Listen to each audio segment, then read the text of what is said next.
Continuamos con este tercer y último día del 18º encuentro de la Asociación Iberoamericana de Educación Superior a Distancia, AIESAD 2018, y el quinto Foro Internacional de Educación Superior en Entornos Virtuales. Vamos ahora a dar inicio a este conversatorio sobre políticas públicas que favorecen u obstaculizan la educación a distancia. En este panel van a participar Carlos Bielchowski, presidente de la Fundación CECIER, Centro de Ciencias y Educación Superior a Distancia del Estado de Río de Janeiro, Brasil; Francisco Cervantes Pérez, presidente de la Academia Mexicana de Informática; y Marta Mena, directora del Programa de Formación Virtual de Investigadores en la Universidad Tecnológica Nacional UTN Argentina. Recordamos que esta actividad es transmitida en vivo y en directo por el canal de nuestra universidad, UNQ-TV. Invitamos a los participantes a acomodarse en el escenario.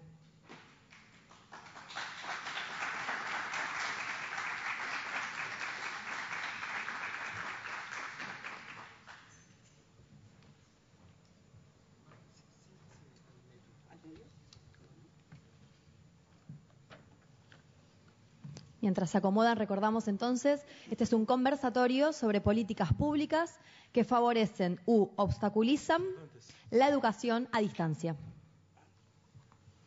Ay, sí, yo también necesito que la...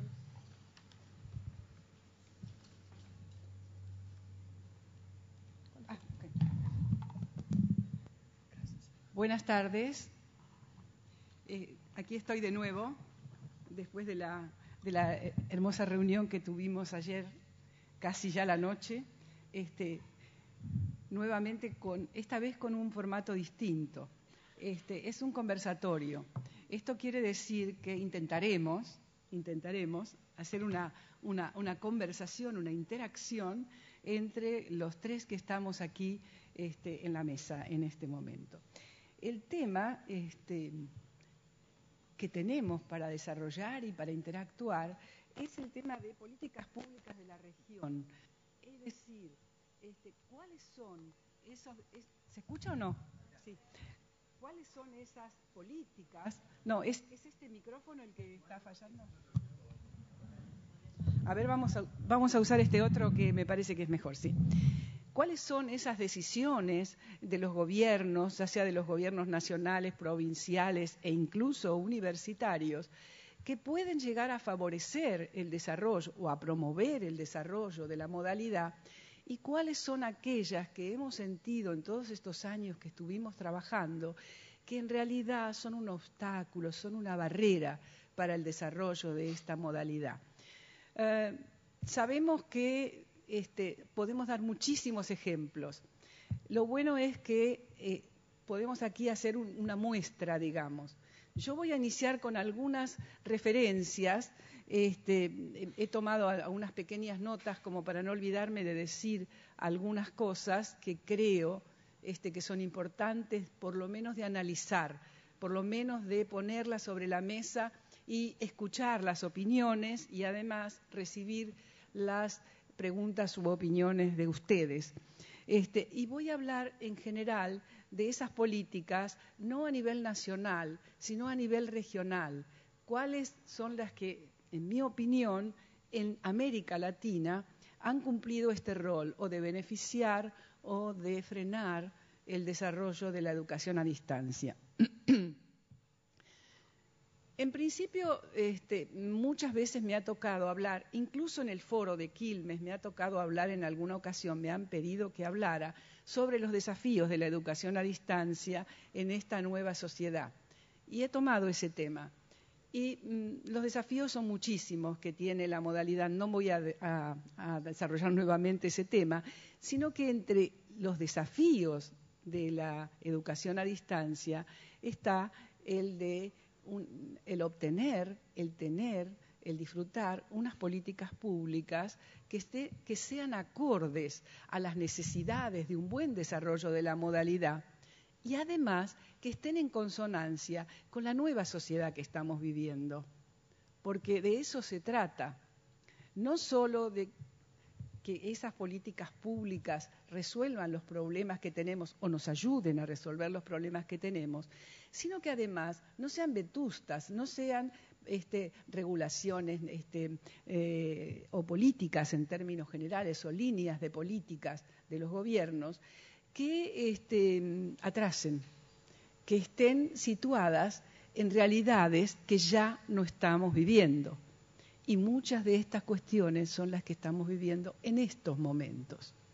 El cambio que estamos intentando hacer se ve frenado porque aún no ha habido una clara conciencia de que estamos ya hace rato dejando atrás la sociedad industrial y estamos incorporándonos a una nueva sociedad, a la sociedad de la información y el conocimiento.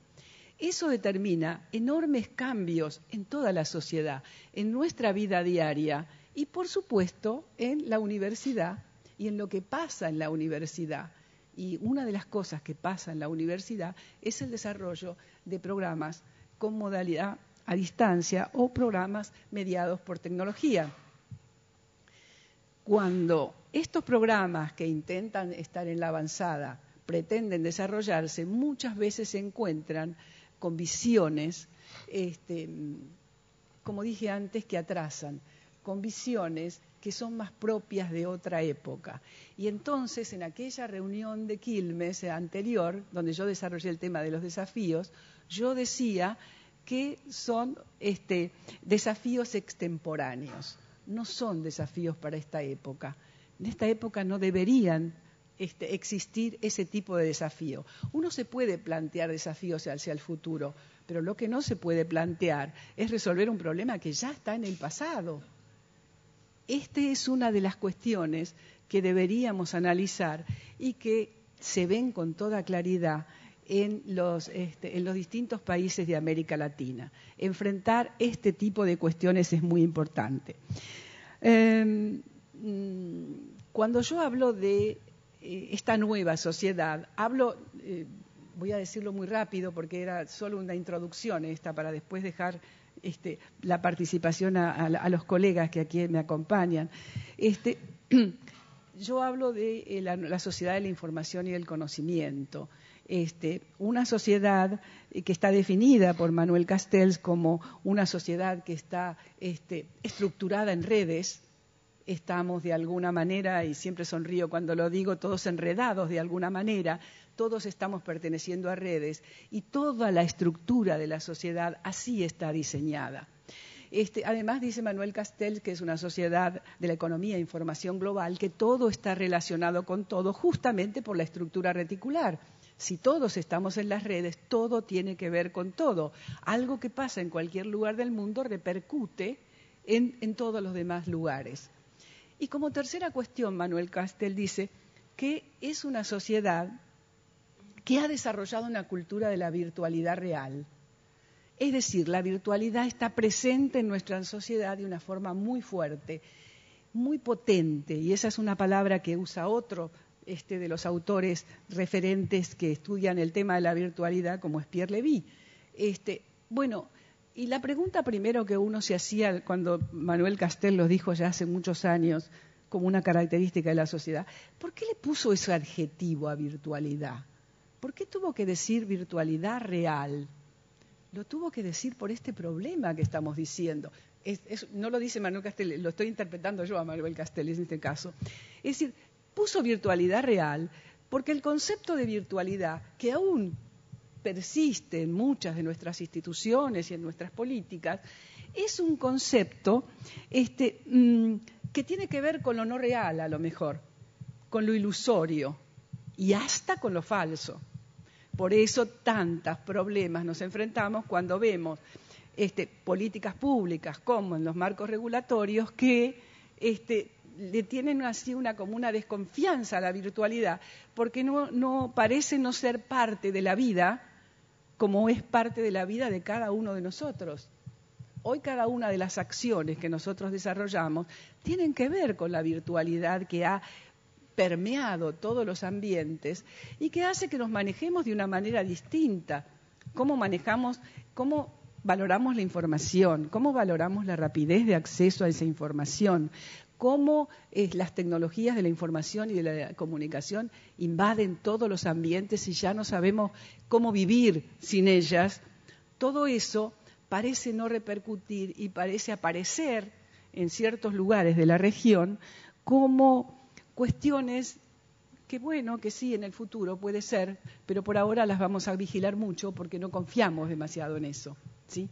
Esta es una realidad en la que nos estamos moviendo.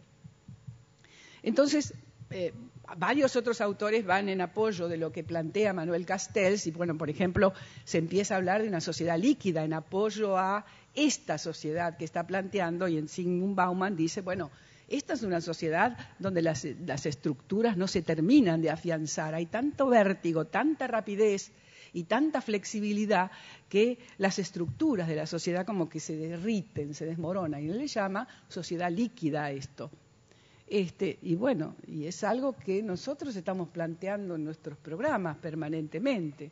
Es decir, esa flexibilidad, ese no atarse a estructuras vetustas o a estructuras donde me dice la clase virtual tiene que ser así y entonces se sienten los que hacen los marcos regulatorios para decirnos tiene que presentar todos los materiales y los materiales son PDF.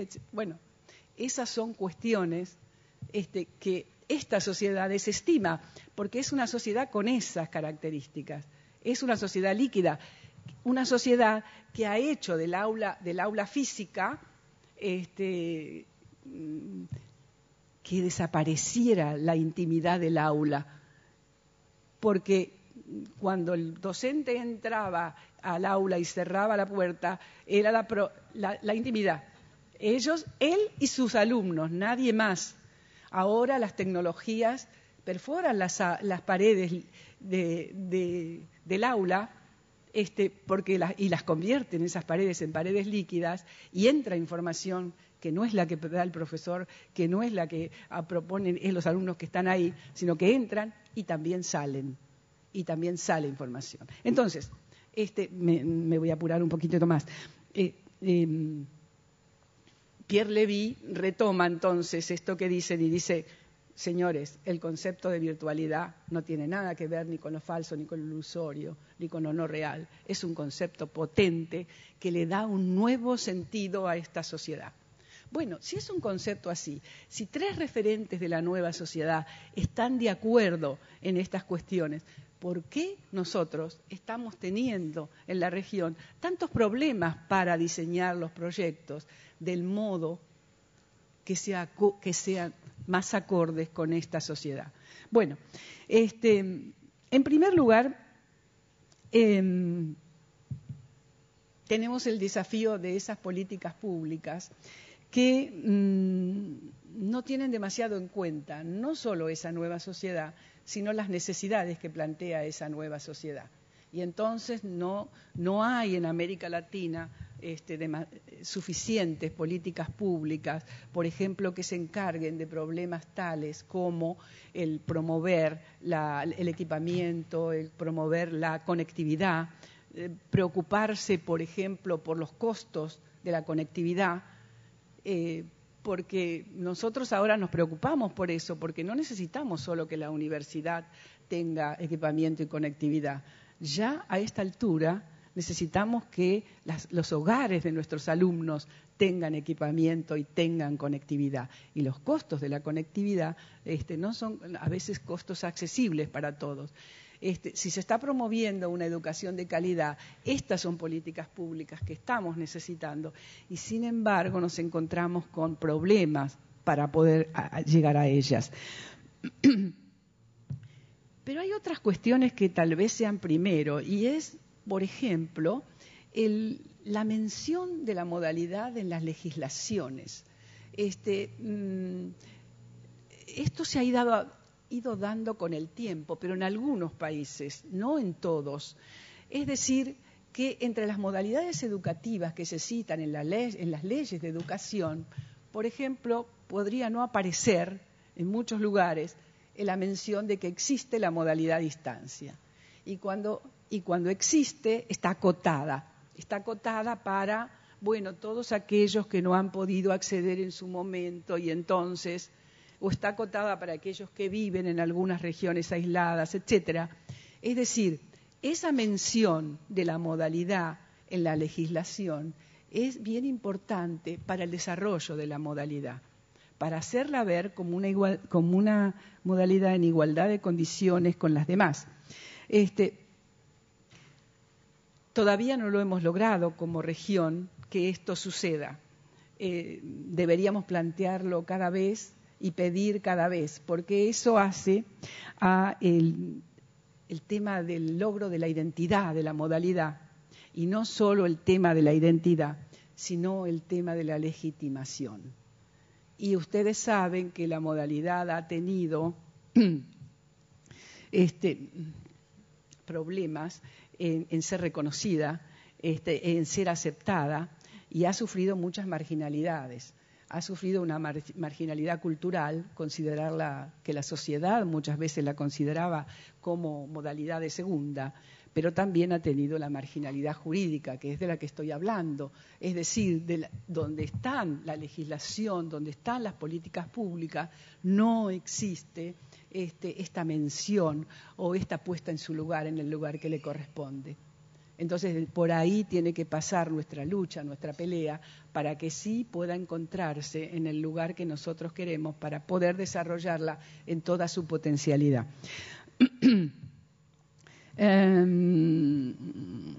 Bueno, hay además de estas que estuve mencionando, algunas medidas complementarias. Estas son las más importantes, pero antes nombré otras que son complementarias en realidad. Son importantes, pero son complementarias, como la de la conectividad, como la del equipamiento, y como la lucha contra la brecha digital. Nosotros sabemos que hay regiones, en cada uno de nuestros países hay regiones, pero también en todo el continente hay regiones con profundas brechas digitales que hacen que sea difícil que podamos generalizar el uso de la modalidad en todos. Y por último, en esta enunciación de las políticas voy bajando y me voy a referir a las normativas, a los marcos regulatorios que existen en nuestra región. Son muy variados y hay distintas actitudes de los que realizan los marcos regulatorios cuando los hay, porque en algunos lugares ni siquiera los hay. Y entonces allí se encuentran con, todos nosotros en las reuniones hemos peleado siempre y hemos pedido, frente a las marginalidades, hemos pedido el desarrollo de marcos regulatorios. Algunos después nos hemos arrepentido de haberlos pedido, porque los marcos regulatorios a veces han estado en contra del desarrollo de la modalidad en lugar de promoverla. Y yo decía que esos son extemporáneos, esas cuestiones, porque estamos viendo que en todas las reuniones de los organismos internacionales se recomienda el uso intensivo de las tecnologías de la información y de la comunicación y el desarrollo de estas modalidades justamente para pelear por el rezago educativo, por mejorar la calidad educativa y por muchas otras cuestiones. Mientras los organismos internacionales recomiendan fuertemente a los países, sobre todo a nuestros países, que son países tan desiguales como los de la región, en la región o en los países se preocupan más de controlar si hay un porcentaje tal de educación a distancia como en la nueva legislación, o si se presentan todos los materiales para ser aprobado, para ser acreditado, se preocupa más por eso que por promover el desarrollo educativo en la región.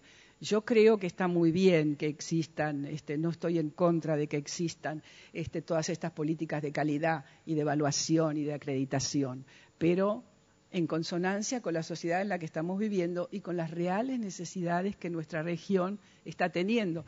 A ver si de alguna vez por todas podemos despegar. Potencialidades vemos que hay, pero a veces hay muchas cosas que la frenan.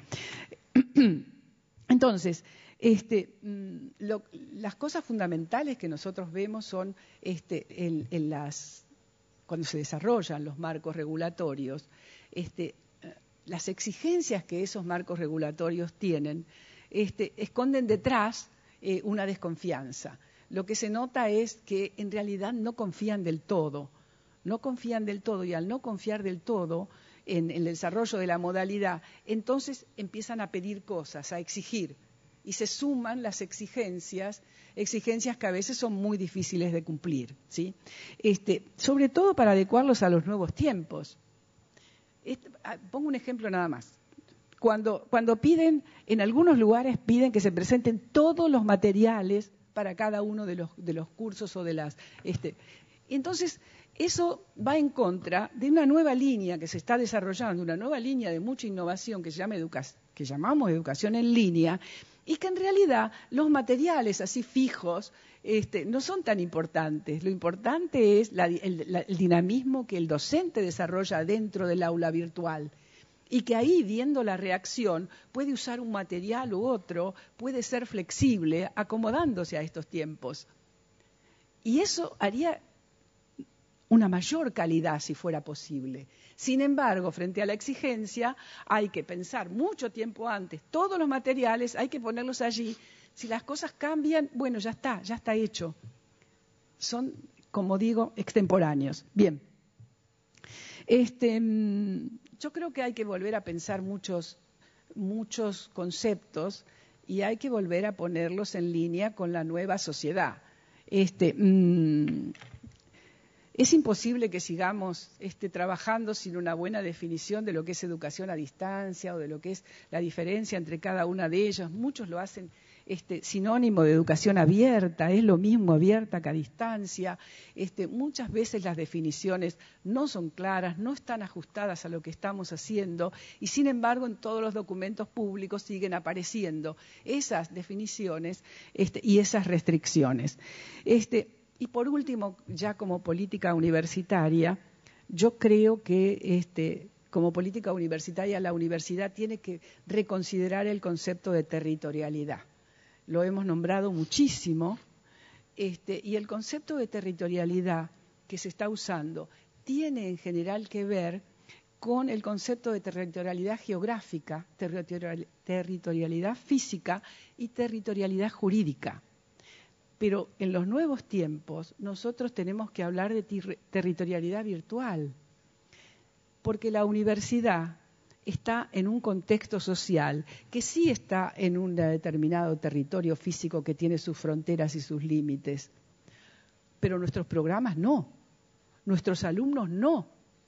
Y si le estamos diciendo a nuestros alumnos que están fuera del territorio, manejando el concepto de territorialidad, que dice, bueno, hasta aquí tiene influencia la universidad, estamos diciéndole, ustedes no están. Y sin embargo, la idea de un buen desarrollo de educación a distancia es que cuando entro al aula virtual, estoy ahí con mi alumno, estoy ahí con mi grupo, estamos allí, porque estamos manejando un concepto de territorialidad virtual. No importa que esté en la China, que esté en Quilmes, que esté en Ciudad de México o que esté en Río de Janeiro, no importa dónde esté, está dentro del campus virtual y estamos con él ahí para ayudarlo, apoyarlo. Si no, ¿cómo le mentimos y le decimos que estamos en todo momento para apoyarlo? Si después le decimos que está fuera del territorio de la universidad, creo que son conceptos que hay que volver a pensar.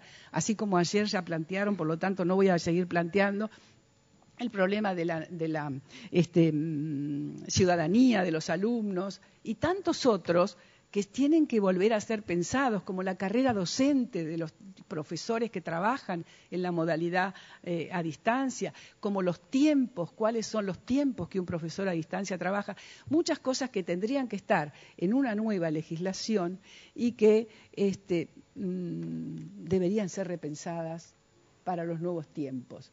Me parece que lo que nos queda para adelante es pelear por esas políticas públicas, tanto nacionales como regionales, como las propias políticas de las universidades. Habrá que pensarlo. Ahora, ¿cómo lo enfrentamos? Todo esto yo lo he visto en distintos lugares de América Latina. ¿Cómo lo enfrentamos? A mí me gustaría conversar con mis colegas y pasarles la palabra como para que ellos hagan su visión de lo que pasa en su país. En este caso le voy a pasar a Carlos Bielchowski para que nos hable de Brasil. Hasta ahí llega. Bueno, entonces yo saco, voy a mostrar las cosas. ¿Quieres que te cambie de lugar? Yo voy a mostrar. Ah, muy bien. No, yo quiero mostrar. ¿Puedes meterla entera Sí. Bueno, yo estaría aquí porque quiero mostrar unos gráficos, pero empiezo con mi portuñol, me disculpen, mi portuñol. Espero que me entiendan. Yo entiendo que el asunto de la mesa son políticas públicas. ¿Y qué hace el Estado con políticas públicas? Fomentar las públicas, de ofrecer educación a distancia y regular los sistemas para que no hacen baja calidad. Por tanto, yo voy a enfocar en los dos temas que son los dos temas principales de política pública. Los dos son importantes. Yo empiezo presentándoles este gráfico. En verde, ¿no? En verde es el crecimiento del número de alumnos de las públicas. Y podemos ver que teníamos un proyecto hasta 2009 que creció, deberíamos ter hoy como 500.000 estudiantes. Hablaré muy rápido de este proyecto y que se quedó sin aumento y bajó. Por tanto, hablaré un poco de eso, ¿no? Después tenemos las privadas, que está en rojo. Rojo, muy bien, rojo. Y puedes ver que subió mucho rápidamente hasta 2008. Hicimos una supervisión, estaba muy mala la calidad. Yo fui el secretario que ha hecho la supervisión. Tuvimos una pequeña inversión y ahora crece mucho, muy rápidamente una vez más. Y en azul son la oferta de 5 instituciones. Por tanto, en Brasil, hoy tenemos 1.700.000 alumnos, de los cuales 1 millón de alumnos están en 5 instituciones, que son lo que ya hablábamos, son la Croton, por ejemplo, tiene 2 de las 5, como 500.000, 600.000 alumnos. Pues ese es el cuadro que tenemos en Brasil. La próxima transparencia, por favor. Es un lujo, ¿no? Ter Cervantes. Pero ya combinamos que yo pagaré 2 pesos, ¿no? Bueno, vamos a discutir. Bueno, si metemos a una comparación, yo estoy haciendo muchos estudios del resultado de evaluación de los alumnos que terminan el curso, que es el ENAD. Tenemos los resultados. Yo estaba ayer viendo los de 2017. Lo comparé 15 y 16. Si ponemos todos los cursos y tomamos la media de ENAD, va de 0 a 5, es un índice continuo. Si tomamos la media discreta, ¿no? 1, 2, 3, podemos ver que la media nos da a la educación de distancia, que es en verde, una leve ventaja sobre la educación presencial. ¿Puedes ver? El 3 un poco más a distancia, el 4 también, el 5 un poco menos. Así que si es lo que hablaban la gente, bueno, estamos muy bien. La educación a distancia en Brasil estamos un poco mejor que la presencial, que también tenemos problemas, pero sería muy bien. Pero si tomas un índice que yo he creado, que es el ENAD proporcional, vamos a tomar el número de alumnos de una institución que participaron de la avaliación, multiplicado pelo concepto ENAD, sumado sobre todos os cursos, sobre todos os alunos que participaram. E aí vemos que a situação se invierte de uma maneira dramática. Os alunos de educação à distância, de verdade, aí estão os alunos. Estão muito pior, mas muito pior que os presenciais. É um desastre. Passamos, uma vez mais, como passamos em 2008, por desastre de uma política pública que é a regulação. Hablan muito em Brasil que há muitos mecanismos de regulação. Marta, ayer estávamos almoçando, não? E falava sobre isso. Pero eu lhe disse e digo uma vez mais. A situação de regulação na Argentina, que é mais de las públicas, é uma. E de Brasil é outra. E de Costa Rica, eu sei que de Dominicana, me falava ayer, é outra. Assim que há que tomar muito cuidado com isso. Agora pode-se criar lo que seja, não há mais muita regulação, e temos uma situação que as grandes corporações com capital externo ao Brasil tomam as instituições e aplicam os cursos que temos, por exemplo, um curso de serviço social que tem uma nota 1.06 em 5, que não é nada, e tem 40.000 estudantes, um curso de uma instituição. Assim que yo le digo, la cuestión de la política pública con la regulación, cuando tenemos capitales que no respeten la ética de la concesión de educación, es una cuestión importante de políticas públicas. Una otra cosa que gostaria de marcar es el investimento y un proyecto.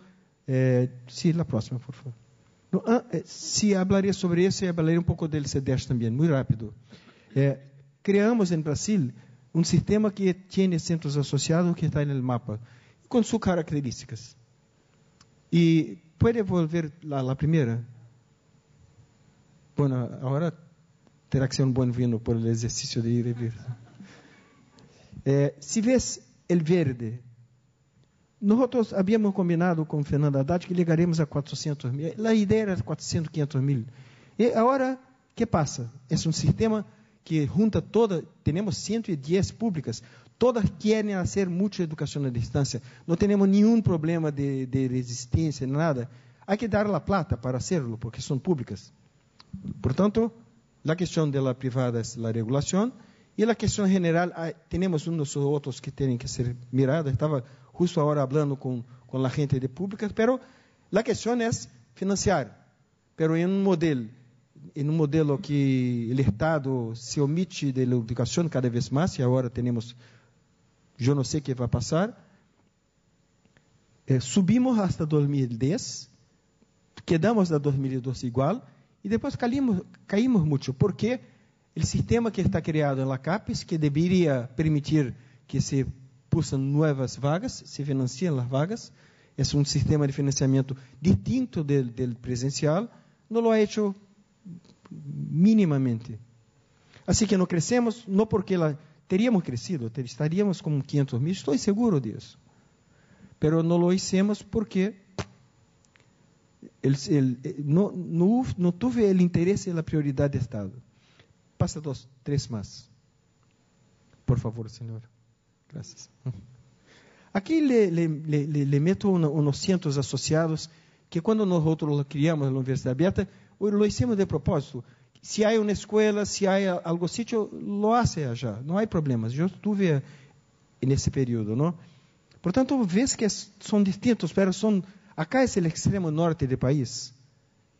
Un otro es el extremo sur, está en todo Brasil, está en la selva amazónica, y se creció como está ahora en 3 años.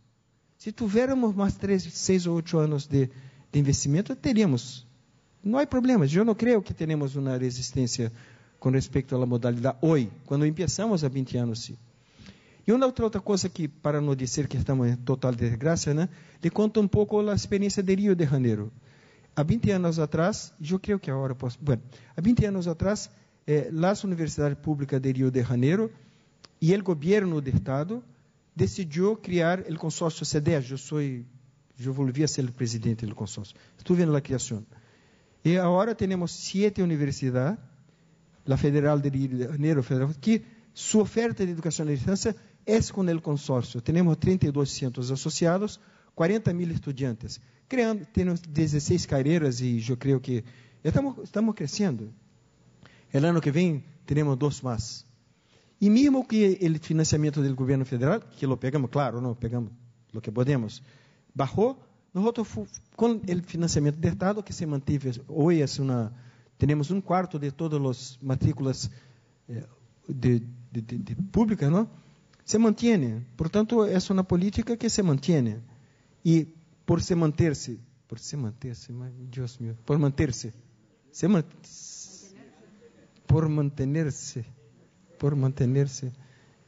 cresceu, está muito sólida. Hoje, o CEDES estava ayer mirando os números de avaliação de 2017. Estamos em 10 públicas que temos 5 são da Universidade de Rio, de 70 que foram avaliadas. Em 5 primeiras avaliadas por el exame nacional, tenemos 5, no, tenemos 3. Así que no hay problema, estamos bien. ¿Y por qué estamos bien? Estamos bien porque tenemos há 20 anos un sistema que está financiado y la gente está involucrada. Así que ahora hago la reflexión. Yo entiendo, yo no tengo ningún pensamiento más consolidado en respecto a la metodología. Yo no pienso que es un problema de estar más o menos virtual, embora yo entienda lo que hablas, yo empiezo a contestar un poco, ¿no? Que es bueno, ¿no? Pero yo pienso que la cuestión de la política pública, porque las universidades van aprendiendo, nosotros vamos aprendiendo, errando, acertando, más virtual, menos virtual, modelo. Yo pienso que el problema del crecimiento de la educación en línea, o ni tanto en línea, pero es de tener un proyecto de financiamiento que sea sustentable por años. Porque si hace una cosa y la quebras, para hacer de nuevo es muy difícil. Yo la veo así. Yo la veo que el problema mayor que tenemos acá, en la América Latina, es la discontinuidad de gobierno, de pensamiento. Nuestro problema es mucho más político que cualquier otro. Las otras son importantes, pero yo pienso que la cuestión política es la mejor. Así es.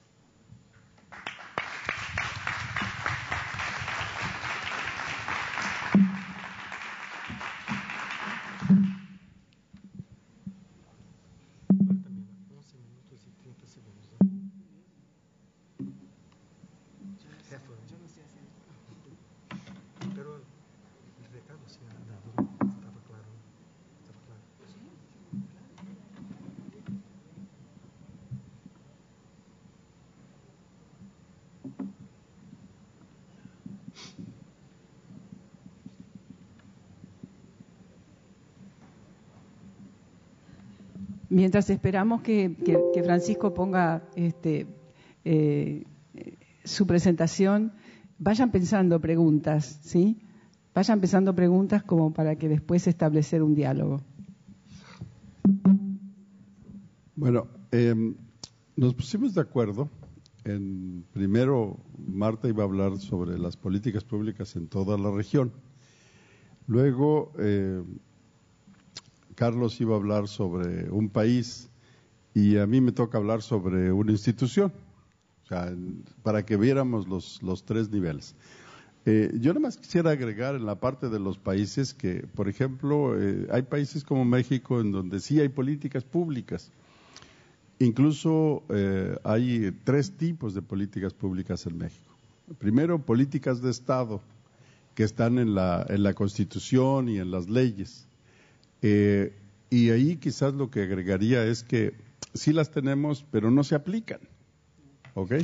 O sea, está el artículo 3 en donde dice que toda persona tiene derecho a recibir educación y tiene todas las características de lo que tiene que ser el modelo, y tiene que ser laico, y tiene que ser de calidad, y tiene que ser gratuito, y está todo establecido, ¿sí? Hay la Ley General de Educación, donde se habla del sistema educativo nacional, se habla de la educación a distancia, que es una obligación del Estado de establecer y fortalecer los sistemas de educación a distancia. Se habla de la calidad, se habla del financiamiento, se habla incluso de que se debe promover la participación de la sociedad civil en todo esto. Pero muchos de esos establecidos, por ejemplo, el financiamiento dice que se debe de invertir el 8% del Producto Interno Bruto y el 1% en investigación y desarrollo. Bueno, en investigación, si al año nos dan el 0.36, el 0.4, nos va muy bien. Y en la parte del 8%, creo que cuando llegamos al 6, brincamos de gusto. Entonces, sí hay leyes, pero pareciera letra muerta. Entonces, no basta con que impulsemos que la política pública se establezca, y entendiendo por política pública acciones de gobierno para atender una situación problemática de la sociedad, que en el caso nuestro es situaciones problemáticas en la educación. Entonces, sí hemos peleado, sí las tenemos, las podemos presumir, además, están hechas, pero cuando uno ve que no se aplica, pues entonces viene el desencanto tremendo que hay que hacer. Hay otro tipo de políticas que son las políticas de gobierno. Estas son las políticas que establece cada presidente. Y además, cuando entran a la presidencia, son como muy optimistas, ¿sí? Nosotros teníamos el 31% de cobertura cuando inicia el gobierno de Peña Nieto, y él establece que para el 2018 íbamos a alcanzar el 40%. Y dependiendo de quién le crean la estadística, estamos en el 34.1, en el 37.6 los más optimistas, pero no llegamos al 40 nunca. Se hablaba de tener educación para todos, lo cual seguimos como para una parte nada más. Reducción de la desigualdad en el acceso a la educación, seguimos teniendo la misma desigualdad, ¿sí? Entonces, hay políticas de Estado que no se aplican, políticas de gobierno que son ineficaces, que aunque se instrumentan y se ofrece que van a funcionar, realmente no funcionan. Y yo voy a hacer la que me pidieron que presentara, que tiene que ver con las políticas de gobierno que emanan de las universidades. ¿Sí? Déjenme ir al principio. Nada más que cada vez que entra un nuevo rector a la UNAM, ofrece un plan de desarrollo. ¿Sí?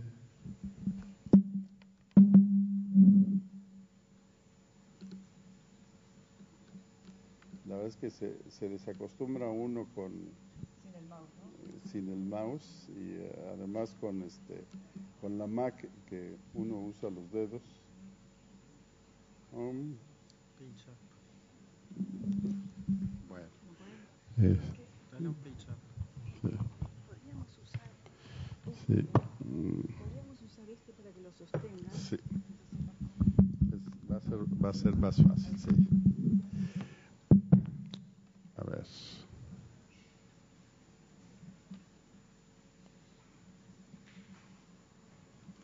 Ok, esta es la forma de hacer política universitaria o política pública a partir de las universidades, son los planes de desarrollo institucional.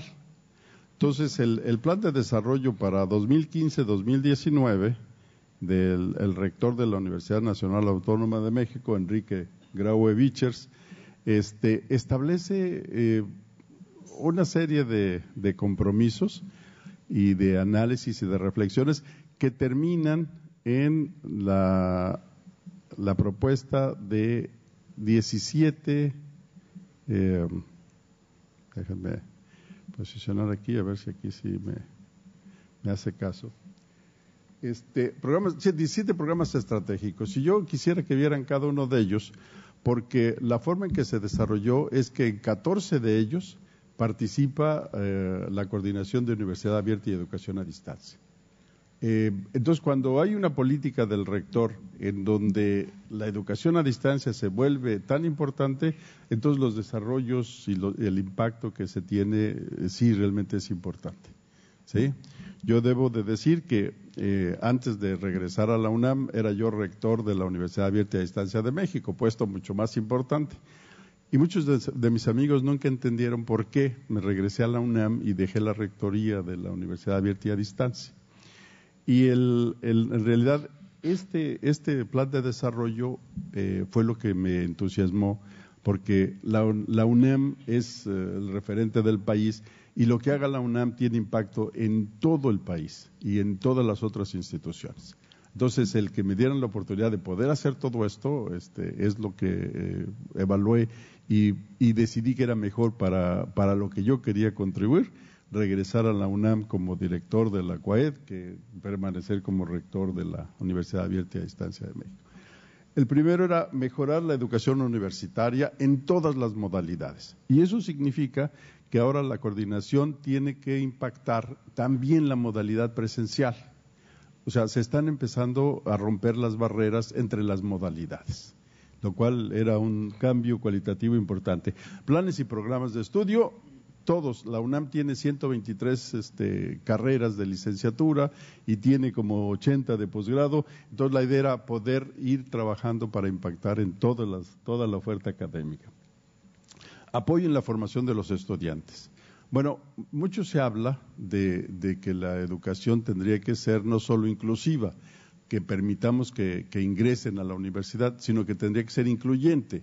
Tendríamos que darle a cada quien lo que le hace falta, aunque le tengamos que dar más al más necesitado que al que no necesita. Y eso, en términos de economía, creo que se llama discriminación positiva.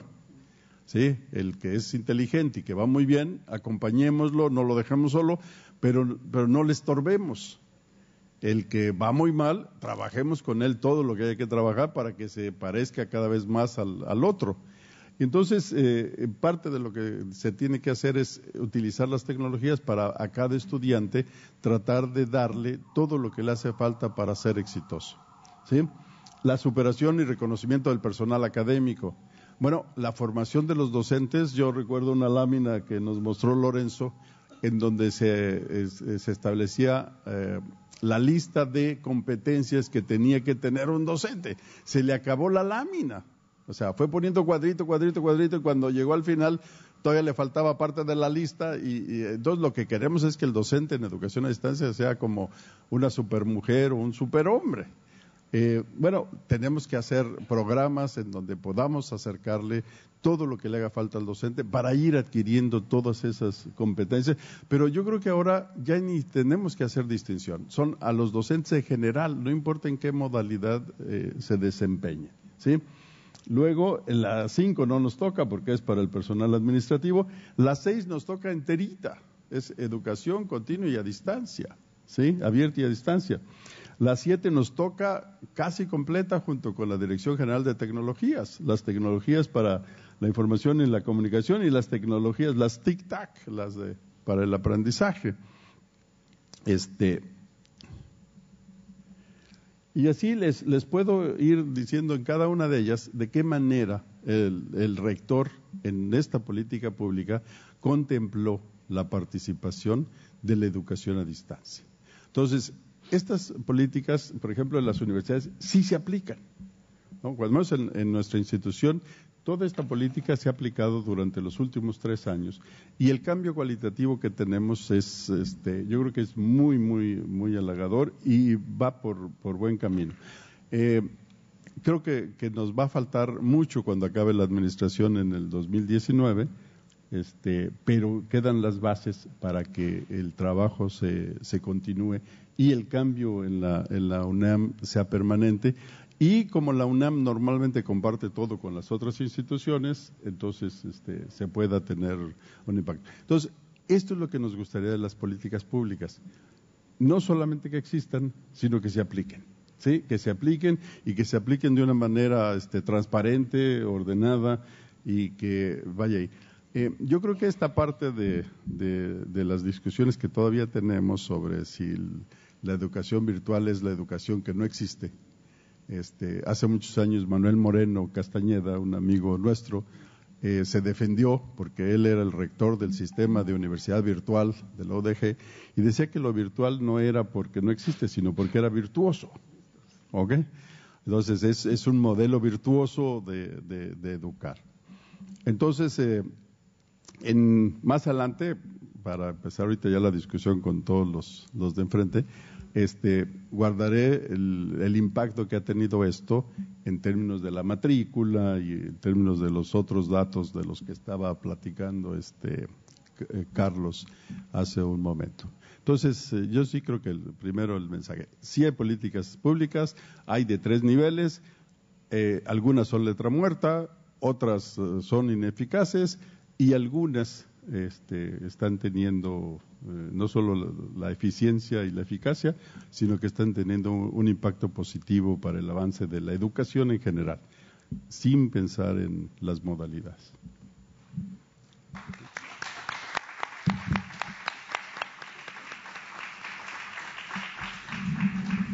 Bueno, hemos desarrollado 3 perspectivas, ¿no? Una desde toda América Latina y la necesidad de reforzar no solo a nivel nacional, sino a nivel de toda América Latina. Hoy en día la política global, la política de bloques es una política importante. muchas veces la mejora en cualquiera de los países se da porque el bloque entero está unido y está en un mejor nivel. De modo que cuando peleamos, y sobre todo estando en IESAD, ¿no es cierto?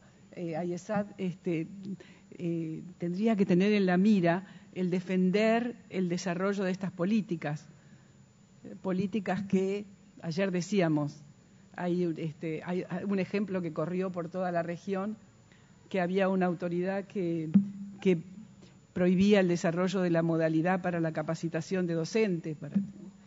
Bueno, estas cuestiones se escuchan de un lado a otro y dan ideas a veces que no son las ideas que deberían cundir en toda la región. Así que defender el bloque, como lo hace la Unión Europea, que defiende el bloque y crece todos juntos. Eso es lo que tendríamos que pelear nosotros. Y bueno, 100% de acuerdo con que no solamente hay que tener políticas, tienen que ser aplicadas. Y para eso creo que tenemos que ser molestos. Alguno tiene que cumplir el rol de molesto y decirlo. Y en las reuniones plantearlo, y plantearlo para arriba, y plantearlo para el costado, y plantearlo para abajo. Es decir, a nuestros colegas que trabajan con nosotros, hacer entender que estas cosas son importantes, a las autoridades que son las cosas que necesitamos para mejorar, que esa es una buena política de calidad, y a los demás colegas de otras universidades o de otros países. Me parece que es así. Ahora, a mí me parece que nosotros podríamos seguir dialogando. Ay, sí. Hace no mucho estuvimos en Colombia en una reunión en donde nuestro objetivo era presentarle al director de YESALC la propuesta de educación a distancia para que se incorporara al declaratoria de la CRES. La verdad es que le dimos, yo creo que en una sesión de un día y medio, algo así, le dimos toda la información que era necesaria para incluir la educación a distancia. Y la respuesta que obtuvimos fue de, híjole, está padrísimo esto, pero ya no tengo tiempo de incorporarlo. Dijimos, bueno, en el avión le puedes modificar, no, como que no tienes tiempo. Y quedaban como 2 meses, creo, para la reunión de Córdoba. Yo creo que en eso tiene sentido lo que dices de que tenemos que ser molestos. Yo creo que no, a lo mejor no le gustó que le dijéramos que había que meterle al documento, cuando él ya tenía un documento que él sentía que estaba completo y redondo. Y tenemos que insistir, y tenemos que hacerlo otra vez y otra vez, hasta que nos haga caso. Yo me acuerdo que revisamos antes de esa reunión qué había de antecedentes en América Latina de políticas transversales. Y hay un acuerdo, que creo que es el acuerdo del 74, en donde se establece uno de los puntos que quisiéramos, que es el reconocimiento de estudios a lo largo de toda la región. Que un título, un grado que se dé en Argentina tenga validez en México, o el de México en Brasil, el de Brasil en Ecuador. Y el documento está muy bien hecho, salvo el último inciso, que dice que todo se resolverá de acuerdo a la normatividad de cada país. Y entonces pues ya todo lo que se puso arriba, que estaba muy a todo dar, pues, se pierde con ese. Entonces, de repente los políticos nos dan a tole con el dedo, ¿no? O sea, dicen, no, pues ya tienes acuerdo del 74. Dice, sí, pero pues no sirve de nada. Entonces, sí tiene que haber una insistencia, pero además más frecuente. Y creo que si esta insistencia viene de las asociaciones, tiene mayor peso, porque ya no es una institución la que lo pide, sino ya es un grupo de instituciones las que pelea por esto. Y ahí tenemos una tarea para la nueva presidencia de la YESAD, en donde tendría que ser la que lleve estos mensajes. Es más, en esa reunión nombramos al rector de la UNAD como nuestro representante en la reunión. Se le invitó, y creo, a lo mejor me equivoco, Constanza, pero se le desinvitó. O sea, ese día quedamos y acordamos que él estaba invitado y que iba a ir a presentar todo lo que hicimos, y creo que antes del evento le avisaron que siempre no había espacio para que él presentara la parte. Entonces, como que nos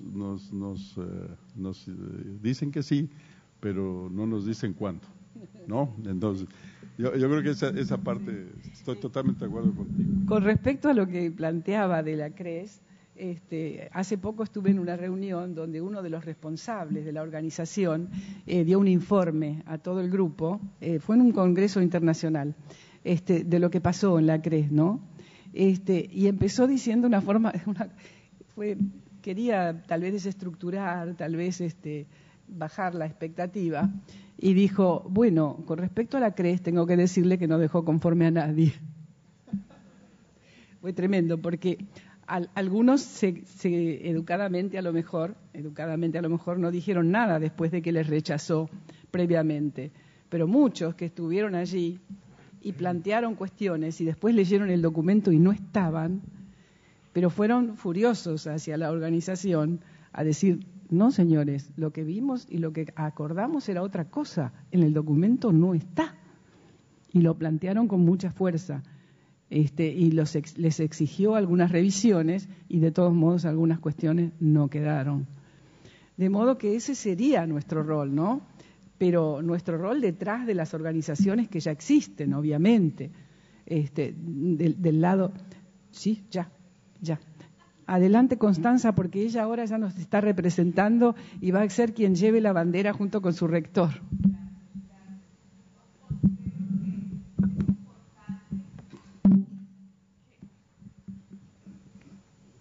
Gracias. Considero que es importante que aprovechemos este escenario para que todos tomemos conciencia que la educación a distancia necesita tener voz en cada uno de nosotros y que esa voz se debe representar en esos escenarios de diálogos con el gobierno y no sentir temor. Hay que sentirse orgulloso de las trayectorias históricas, donde también tenemos que reconocer lo que no ha funcionado, pero también reconocer lo que sí ha funcionado. Yo les quiero decir que me he parado, y más que todo nuestro rector se ha enfrentado al gobierno nacional para defender la modalidad con argumentaciones. Y lo que quiero invitarlos a todos es que cuando nuestros gobiernos tengan orillas no comprensivas frente a la modalidad, nosotros con contundencia, seriedad, pero argumentación, podamos defender la historia de la modalidad y lo que está pasando en ella. Si nosotros en nuestras instituciones no tenemos investigaciones, no tenemos experiencia ni sistematización, ¿cómo yo voy a hacerle comprender al otro que esa desconfianza no tiene fundamento? ¿Sí? O sea, es que yo en las conversaciones, en los diálogos, en las parejas, en las familias, en todo eso, todo es con argumentación. Porque si no, pasaríamos a simples subjetividades. Y en todas nuestras instituciones tenemos muchos elementos para demostrar. Así que si salimos con esa reflexión de la defensa argumentada con todos esos insumos que tenemos, todos haremos, digamos, un conglomerado que siga defendiendo. Yo creo que estamos en un momento supremamente valioso, donde, por ejemplo, en nuestro país, la forma como ha surgido y como se está dando la modalidad es supremamente importante. Universidades que eran presenciales 100% están diciendo, invierto en virtualidad, ¿cómo hacemos? Pero además buscan expertos y no buscan expertos internos porque sienten todavía desconfianza. Entonces uno también tiene que tener paciencia, pero el día que uno tenga que levantarse, se levanta y dice qué es lo que está pasando. Así como escuchar al doctor García Aretio, cómo también se para. No temamos, hagámoslo con conciencia. Y en esos escenarios donde estamos encontrándonos en los eventos académicos es precisamente para poder llevar todas nuestras experiencias cuantitativas, cualitativas, pero también contar cómo son las experiencias de los países. Es para un gobernante muy triste ver que en su país no se tiene en cuenta una modalidad que en otras partes, que en Europa, son reconocidas y son consideradas con un nivel protagónico. Eso es lo que quería.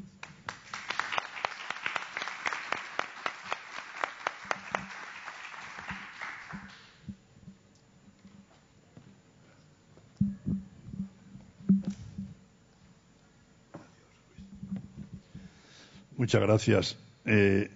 Si me permiten, quisiera lanzar algunas ideas al hilo de lo que se ha ido comentando en la mesa. Para terminar con que el problema o la solución es mirar al término calidad, al hilo de la última reflexión que ha hecho Constanza. Marta, al principio has hecho el planteamiento de la sociedad en la que estamos. Has hablado de la virtualidad, la sociedad de la información. A mí, en principio, me gusta ahora más hablar de la sociedad digital. Tú has hecho referencia a la sociedad líquida o modernidad líquida de Bauman. Esta sociedad líquida de conocimiento líquido, escurridizo, que se nos escapa, que no es sólido, con situaciones que son vulnerables, inciertas, complejas, ambiguas. Esta es la sociedad en la que estamos. Esos son, diríamos, los problemas de la sociedad en la que estamos. Y a esos problemas hay que enfrentar las respuestas adecuadas. ¿Y qué sistema mejor que el de la enseñanza-aprendizaje a distancia, que yo lo estoy reconduciendo hacia de una educación a distancia a una educación digital, porque estamos en una sociedad digital? Y al estar en una sociedad digital, nadie mejor que nuestros sistemas se adecúan a dar respuestas a estos problemas de ese conocimiento, de esas certezas que antes eran absolutas. Porque lo decía el profesor, lo decía el libro de la biblioteca, por desgracia a veces decíamos que lo decía el periódico, que lo he leído en el periódico o que lo ha dicho la televisión. Evidentemente, esto se terminó. La ambigüedad está ahí, lo líquido está ahí, lo ambiguo está ahí. Entonces, respondemos mejor desde la situación del profesor que se sube a la tarima, que da su discurso, o del libro fijo, sólido, cierto, que está en la biblioteca, o la situación líquida, cambiante. Creo que nosotros somos mejores para eso, para dar esas respuestas. Constanza, argumentos. Aquí estamos intentando. A esos problemas, soluciones. ¿Quién da mejor o quién puede dar mejor soluciones a esos problemas? La segunda reflexión es esta, precisamente, ligado a esa situación. Tú has hecho mención, Marta, también, permíteme, porque claro, esto es importante, a la brecha digital. La brecha digital es una situación problemática y en los países en los que estamos ahora, en esta región, realmente la brecha digital es grande. Pero yo diría, hombre, mire, la brecha como tal, no con el adjetivo digital, existió siempre. Siempre hubo quienes sabían leer y quienes no sabían leer, quienes sabían escribir y quienes no. Siempre ha habido los maestros y los que aprenden. Ahí también hay brechas entre los ricos y los pobres, antes de haber brecha digital. Y ahora la brecha digital lacerante de los que tienen o tenemos acceso a la tecnología digital y los que no lo tienen. Claro, yo aquí quería hacer el paréntesis, pero claro, esto nos puede llevar muy lejos. No, quería hacer el paréntesis, que lo he dicho en muchos foros aquí en América Latina, o en Iberoamérica. Lo he dicho en muchos foros. Y es que a veces olvidamos, para esas poblaciones vulnerables, vulneradas, alejadas de los circuitos de saber, sigue existiendo una educación a distancia convencional, de la que no se dice, decimos en España, ni pío en estas convenciones, porque los congresos, las reuniones, son generalmente para avanzar en el conocimiento, para prosperar, para ir más allá. Pero no conviene olvidar que hay poblaciones que probablemente no tengan ni siquiera energía eléctrica. Todavía puede haber rincones de este continente que se puedan dar esas situaciones. Entonces, tengámoslo en cuenta que una educación a distancia convencional con unos materiales impresos, con un teléfono que no sé si llega, con un correo postal que no sé si llega, pero lo mismo llega y no llega todavía la tecnología digital. No olvidemos eso. Pero en todo caso, cierto es que estamos en esta sociedad digital, en este planteamiento de una educación digital y en esa transición que yo ayer hasta les llegué a hablar de que la revista que dirijo, que es de la IESAD, Revista Iberoamericana de Educación a Distancia, la hemos subtitulado como Revista Iberoamericana de la Educación Digital. Y el otro día en una conferencia que di en España, en la inauguración del curso académico, en un centro de la UNED, yo decía, nuestra UNED se llama Universidad Nacional de Educación a Distancia. No cambiemos las siglas, igual que en RIED, no cambiemos las siglas. Universidad Nacional de Educación Digital, porque estamos en una sociedad digital y las respuestas son digitales, y cuando en el aula presencial se prohíbe a los estudiantes manejar sus dispositivos digitales, porque pueden distraerles, evidentemente, en Francia saben ustedes que se ha prohibido, pueden distraerles, pero es que lo que tienen que saber es utilizarlos y aprovechar eso, que cuando traspasen el umbral de la puerta esa, se van a conectar inmediatamente, y a lo mejor se conectan para actualizar lo que el busto parlante o el profesor le ha estado contando ahí. Dan al clic y tienen ahí a una eminencia de Australia que está contando cosas más actuales, mejores, más intuitivas que el monólogo que ha hecho el posible profesor. Bueno, estas son reflexiones y argumentos que nosotros desde la educación a distancia, desde la educación digital, desde el e-learning, llamémosle como sea, no voy a entrar en la cuestión semántica, que a mí me apasiona, como teórico de la educación a distancia, me apasiona. Pero bueno, no entremos en esto, que podemos dar mejores respuestas a todo esto. Estarías a la segunda, perdón, que quiero hacer bueno, cuando se habla de la brecha digital, de los que tienen acceso y los que no tienen, prescindiendo de las otras brechas a las que yo he hecho alusión, en lo digital vamos a suponer que somos personas que tenemos acceso a lo digital. Luego hay ya la brecha digital, diga, mire usted tiene acceso. Pero es que a mí me parece una brecha muy grave entre los que saben utilizar esas tecnologías digitales y los que no las saben utilizar. Teniendo acceso a ellas, creo que hay una brecha fundamental, sustancial, entre personas adultas, personas mayores, niños, jóvenes. Otro análisis sería aquello de los nativos digitales, que quedaría para mucho para hablar. Y la tercera y última reflexión que yo quería hacer, al hilo de lo que he estado escuchando, es el tema de que, vamos a ver, si nosotros estamos en enseñanza y aprendizaje digitales, en una educación digital, en una enseñanza a distancia, estaremos convencidos de que lo que tenemos que hacer desde la perspectiva pedagógica, estoy hablando, yo soy pedagogo, ¿no?, de la perspectiva pedagógica, es alejarnos un poquito de la pedagogía reproductora, porque decimos que somos muy innovadores y estamos reproduciendo modelos, procedimientos, propuestas, las mismas que en la enseñanza criticada de carácter convencional y presencial se vienen haciendo. Pero somos innovadores porque colgamos en PDF una serie de materiales que los estudiantes tienen que estudiar y luego les pasamos examen. Oiga, ¿usted qué innovador es? Usted está planteando una pedagogía absolutamente reproductora. Entonces yo soy más partidario de una pedagogía disruptiva, y una enseñanza digital, una enseñanza de aprendizaje digital deben ser disruptores, porque los métodos tienen que ser otros, los procedimientos tienen que ser otros, los planteamientos tienen que ser otros, las actividades se tienen que proponer de manera distinta y se tienen que resolver de manera distinta. Entonces ahí sí estamos haciendo un cambio claro, y si hablamos de disrupción es porque pretendemos que este modelo vaya sustituyendo al otro, sin prescindir de lo presencial. Yo soy pedagogo y sé que la relación presencial, la sonrisa, la palmada en la espalda, como voy yo, el alumno es el protagonista, esto es evidente que funciona a las mismas maravillas, pero nosotros con los recursos tecnológicos tenemos que llegar a superar eso. Ya termino. Quería terminar con la palabra calidad, el término calidad. Políticas públicas. Políticas públicas. Pero, mire, aquí lo que nos interesa es la calidad. Pero ¿cómo vamos a criticar o a enfrentar la presencial a la distancia? Enfrente usted la calidad a la no calidad. Porque cuántas propuestas presenciales son auténticamente... Pero ¿cómo un señor ministro, un señor secretario de Estado, no se le puede decir, es que usted me está defendiendo que todo lo presencial es de calidad? y estas cosas que se hacen a distancia son de segunda categoría o de segundo nivel, usted, mi querido político, tiene que hacer una cosa: leer más y viajar más. Viaje usted para lo que se está haciendo de calidad fuera. Lea usted. Hombre, si quiere leer la Riez, pues no estaría mal, pero puede leer otras revistas también.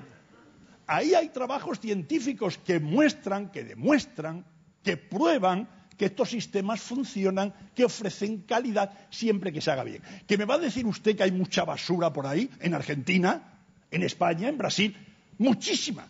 Pero no me descalifique usted una modalidad, porque usted ha hecho una muestra de esta selección o unos negocios que hay brutales. Brasil, nos ha estado hablando Carlos hace un momento, esas propuestas, que hay unos negocios, bueno, hay a veces negocios que funcionan muy bien, pero vamos, no es calidad. Calidad sea presencial a distancia. Sepa usted enfrentar eso y así acabaremos antes. Por tanto, batamos las resistencias de los gobiernos, batamos las resistencias, como ha dicho Constanza hace un momento, con argumentos. Y argumentos tenemos de sobra. Lean.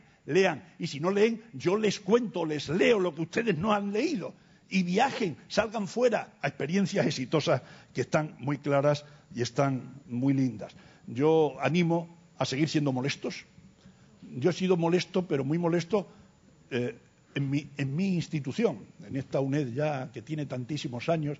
He sido muy incómodo porque yo sé decir en mi UNED que las cosas estas no funcionan o deberían funcionar de otra manera, y bueno, pues las sigo diciendo. Y por descontado, cuando se me ha enfrentado algún político, sea español o sea ecuatoriano, he tenido mucha oportunidad de moverme en estos países delante de políticos también. Yo sé que he sido incómodo y molesto, y yo animo entonces a esa propuesta de seguir siendo molesto e incómodo, pero no porque sí, no porque es innovador eso de ser molesto o incómodo, no, sino porque tenemos argumentos sobrados para probar que la educación a distancia se puede hacer con máxima calidad, puede seguir siendo un servicio, una función social de primera magnitud, que de alguna manera la pantalla nos lo está mostrando. Esa diapositiva es preciosa, nos está, que tenemos que ir en busca de la equidad y para la equidad. Creo que no hay nada mejor que lo que nosotros estamos haciendo en este momento. Muchas gracias y perdonen que me haya extendido. Bueno, yo les quisiera fortalecer todavía más la propuesta de Marta y lo que acaba de decir Lorenzo. Esta figura en realidad es preciosa porque ejemplifica por qué necesitamos políticas públicas en las universidades.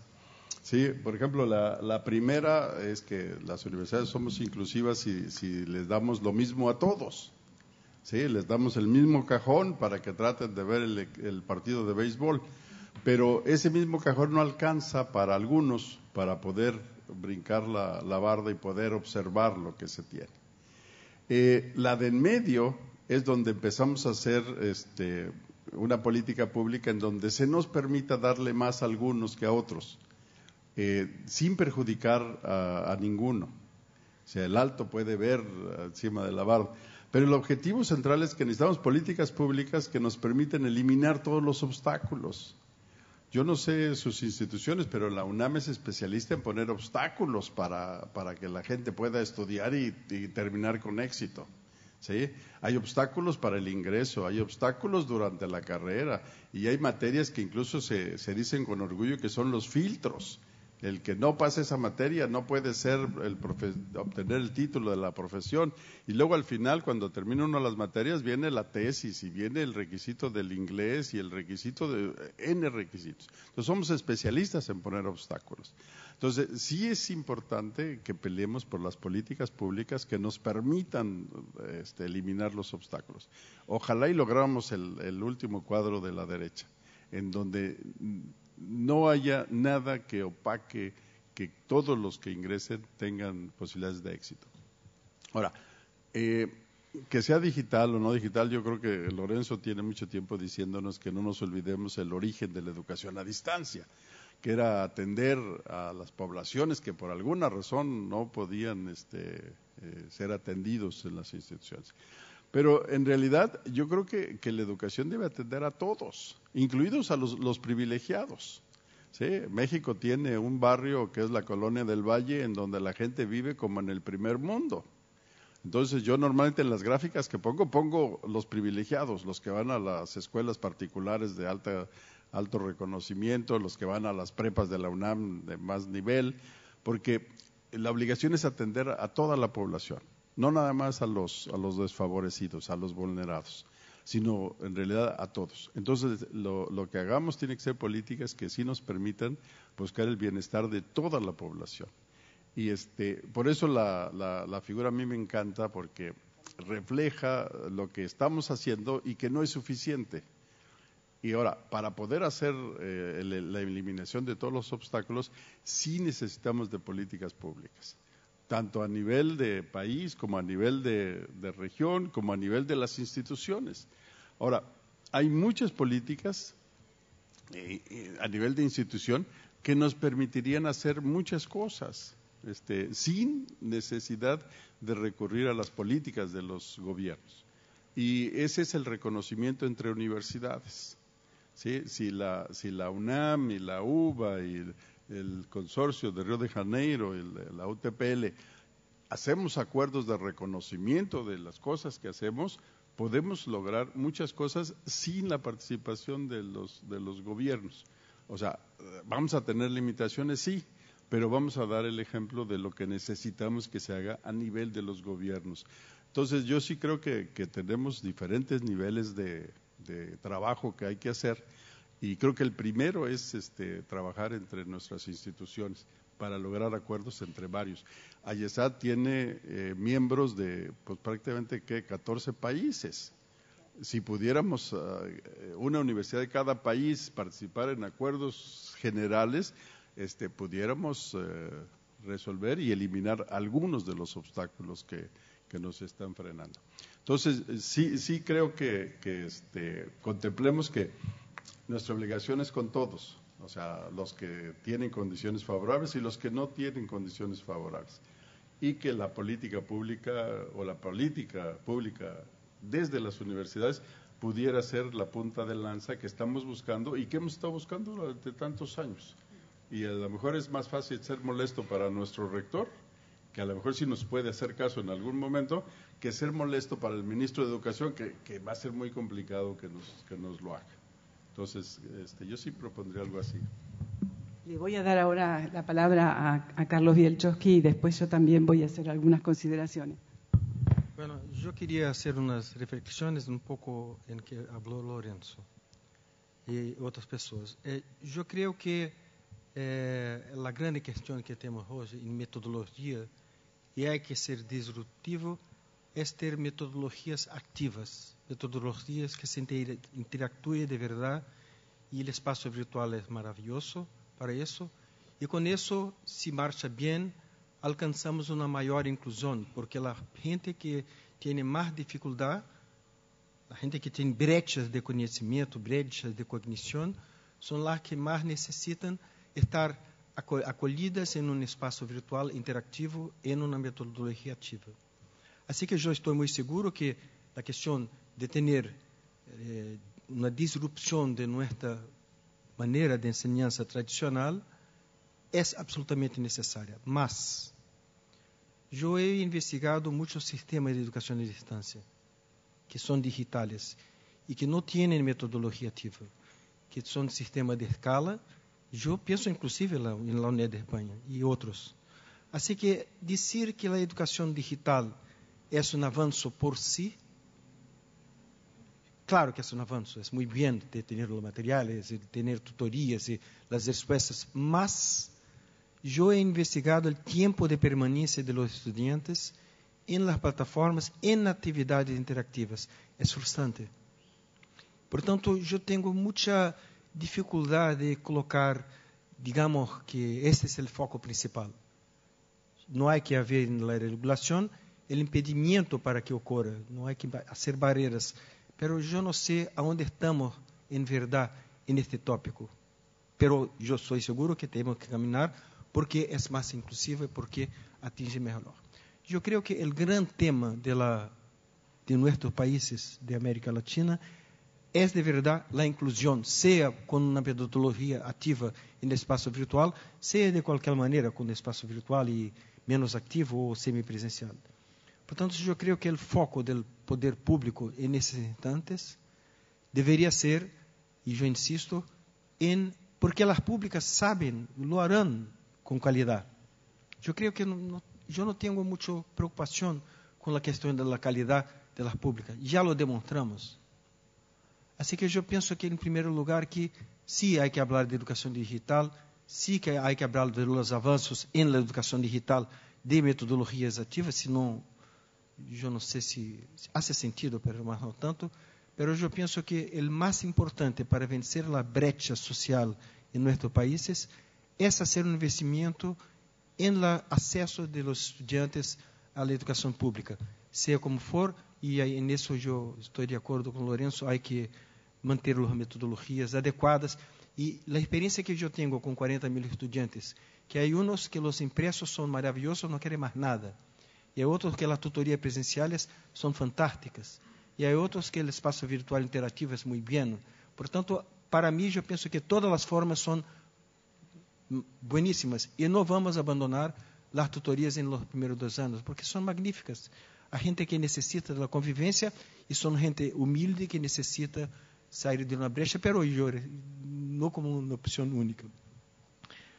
La segunda cosa que quería decir, Lorenzo, es que hoy yo pienso que no estamos más en el momento de decir que educación a distancia tiene el problema de reconocimiento de calidad. Este era un problema cuando yo empecé hace 10, hace 20 años. Hoy, con los índices que tenemos en Río y en otros sitios en Brasil y en todo el mundo, yo creo que empieza poco a poco a ser algo ultrapasado. Yo pienso que, de verdad, ya sabemos, yo concordo con Constancia, estamos luchando hace mucho tiempo. Acreditamos en educación a distancia, pero ya tenemos muchos ejemplos. Es fácil decir que marcha bien. Cuando empezó la UNED con ustedes en 1753, ¿no? Yo pienso que era una cuestión, ¿no? Pero yo pienso que hoy nuestro principal problema hoy, cuando yo digo que comparan con lo todo el país tiene su media de educación presencial. Esta está bien establecida. Cuando lo hacen una comparación en media, es bueno para ver, separar o joio do trigo. ¿Cómo es que se fala o joio do trigo? Separar, pues yo no sé hablar como en español se habla, uno del otro. Pero es nada más.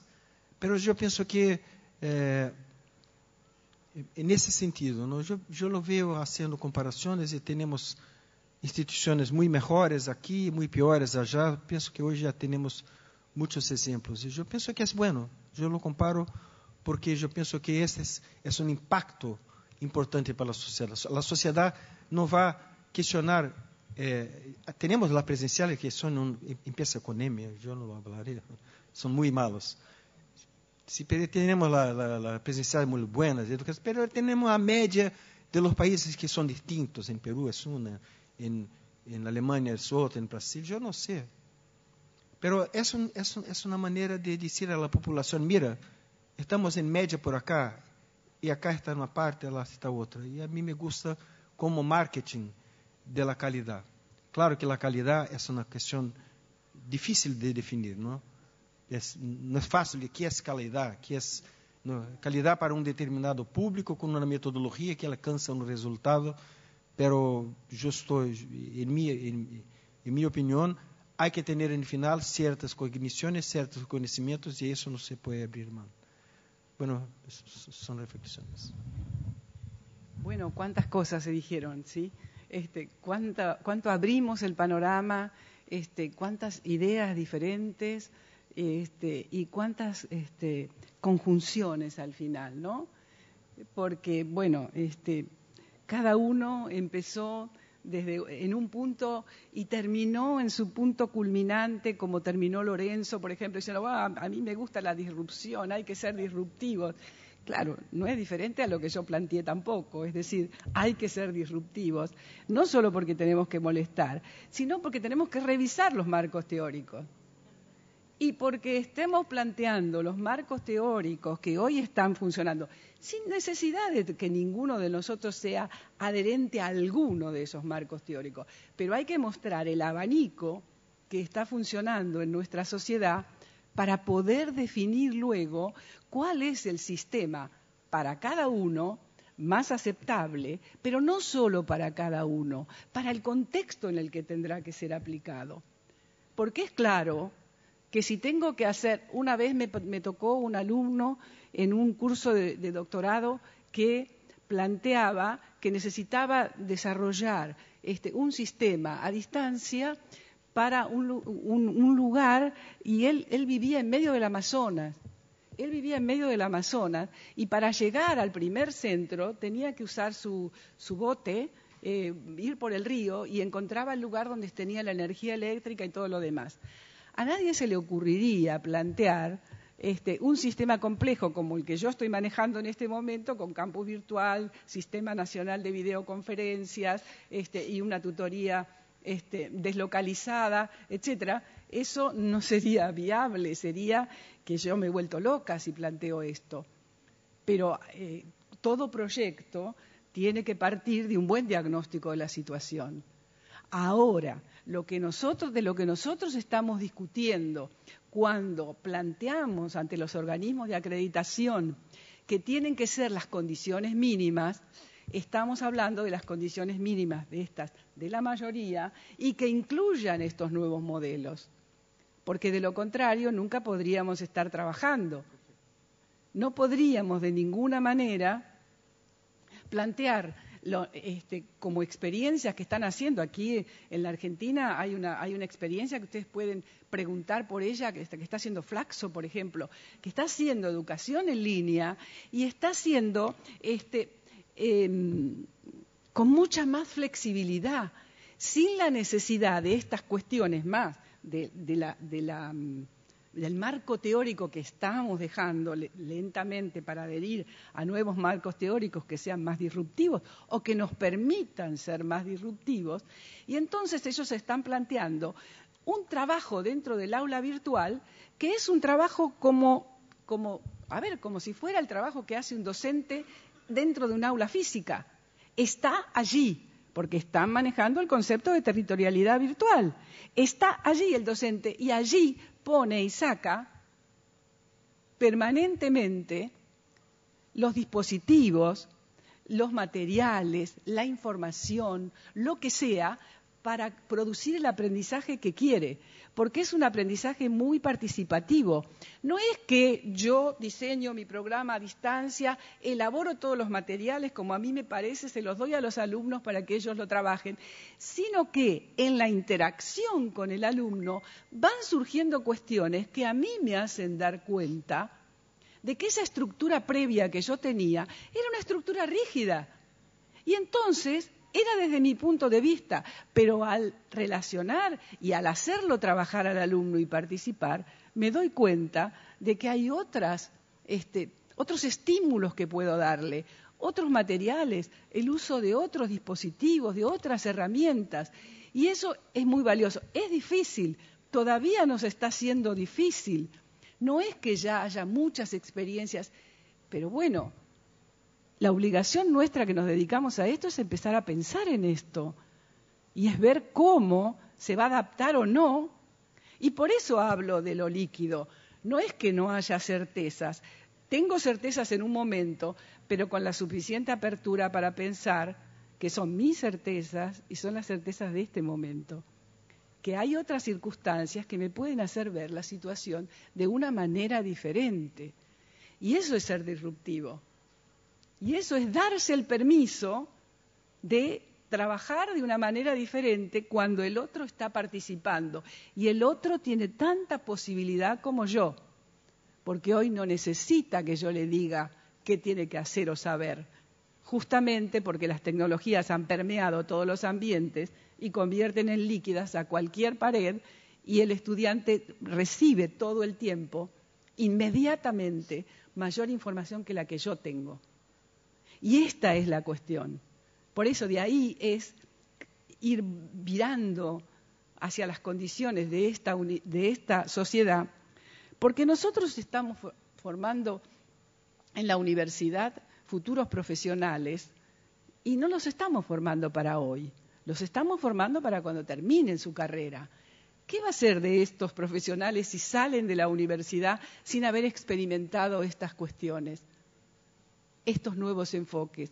porque en sus trabajos seguramente, en su desarrollo profesional seguramente, se les exigirá que tengan esas competencias, que tengan esa información, que tengan esa capacidad de cambiar rápidamente de una cuestión a otra, pero no sin solvencia. Porque por eso hablamos de marco teórico. Yo no hablé de disrupción nada más, sino que lo fundamenté en unos marcos teóricos, que son, podremos estar de acuerdo o no, pero son tan valiosos como los otros, los que teníamos antes. Entonces, para mí, esta es la cuestión. Y por eso digo que tenemos que ser molestos en el sentido de plantearnos estas cuestiones, de seguirnos planteando estas cuestiones y de seguir pensando y de tener oportunidades como estas donde uno puede aprender de tantos. Es decir, ¿cuántos de nosotros hemos aprendido muchísimo de cualquiera de las charlas, las conferencias que da Lorenzo? ¿Cuánto aprendimos de las preguntas que hace Constanza y que plantea acerca de la situación de su universidad?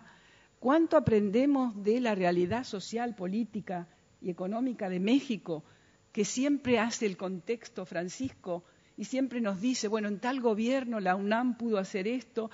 Y en todas las conferencias que lo escucho aprendo muchísimo y sé bastante ya de la realidad mexicana porque lo he seguido y además por México. Y además escuchar lo que plantea Carlos, que no es exactamente lo que pensábamos hasta que él lo habló. No pensábamos que la educación a distancia estaba en tan buena posición en Brasil. Pensábamos que esa universidad, ese modelo de universidad abierta que había planteado el anterior gobierno brasileño, no había podido despegar todo lo que... Y Carlos nos plantea la experiencia del CEDER y nos muestra una realidad distinta. Entonces uno tiene que estar abierto a escuchar otras cosas y a ver otras realidades. Yo sigo pugnando por que pensemos juntos y pensemos en fortalecer el bloque de Latinoamérica. Me parece que si todos los países pueden avanzar así, y en eso confío mucho en IESAD. Hasta ahora, para mí IESAD ha sido un lugar donde he encontrado muchas de estas preocupaciones.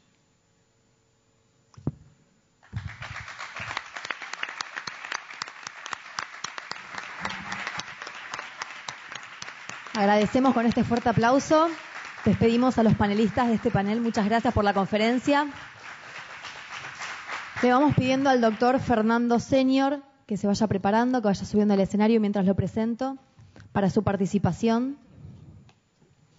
El doctor Fernando Senior es representante de Quality Matters y presidente de la Junta Internacional de Normas para Entrenamiento, Performance e Instrucción, y hoy hablará sobre el diseño instruccional y los parámetros internacionales de calidad. Los aportes son de la Junta Internacional de Normas para Entrenamiento,